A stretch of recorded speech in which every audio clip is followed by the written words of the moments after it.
این جوانان دانشجویان شعبه طبی بایطوری کالج مخصوص گردانیده شده شهر قرغانتپه هستند.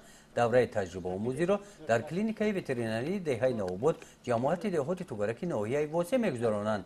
در این کلینیکا رهبر تجربه آموزی دانشجویان سعید غلاموف در استحصالات میباشد. مشغولیت نوبتی که با تجربه آموزان او میگذراند عاید بیماری‌های چاروای کلانی شاخدار پیشگیری و تبابت آن میباشد. در اینجا نامگویی واسطه‌های تبابت از چنگ‌کنی حرارت بدن چاروا، کاری عضوهای درونه، حتی واسطه‌های جراحی نمودن چاروا گذاشته شدند. سعید غلاموف همچون متخصص این ساحه استفاده این واسطه‌ها را برای تبابت چاروای کلانی شاخدار از نزدیک به دانشجویان می‌فهماند.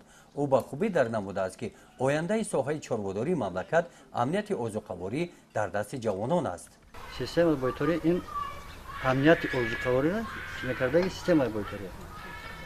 همه چیزی که ما استعمال میبریم از تک دستی دکتران وترینری میگذارد، طبی وترینری. هم صفت هم ترکیب چی که باشه.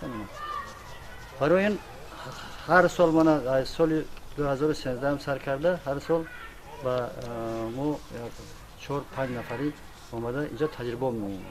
مسئله قابلیت اینا را اگر گپ زنیم نسبت سال پیش 2013 خیلی دیگرگون است.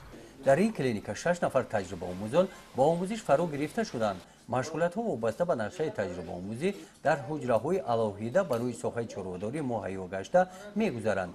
در کلینیک وترینری دهه نوآباد برای گذراندن چنین مشغولیت‌ها برای دانشجویان شرایط‌های لازمی مهیا کرده شدند. همون درس‌های کلکسیونی گذاشتیم اونها رو تجربه آموختیم. یعنی که مثلا در عمل جوری گردوندیم. دیدستیم ده. چی چیز آموخته نمیگه؟ ما از اینجا همه مثلا بسیار چیزا رو آموختیم.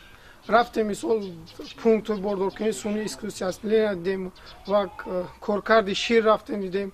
انا لابراتوری رفتیم.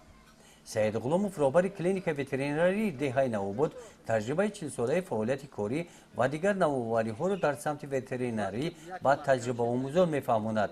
در ناحیه واسه اون نفری میباشد که ذات چاروای شوید و زیبا مانند را به راه مانده سرشماری آن را از 170 سر تا 245 سر رسانیده است.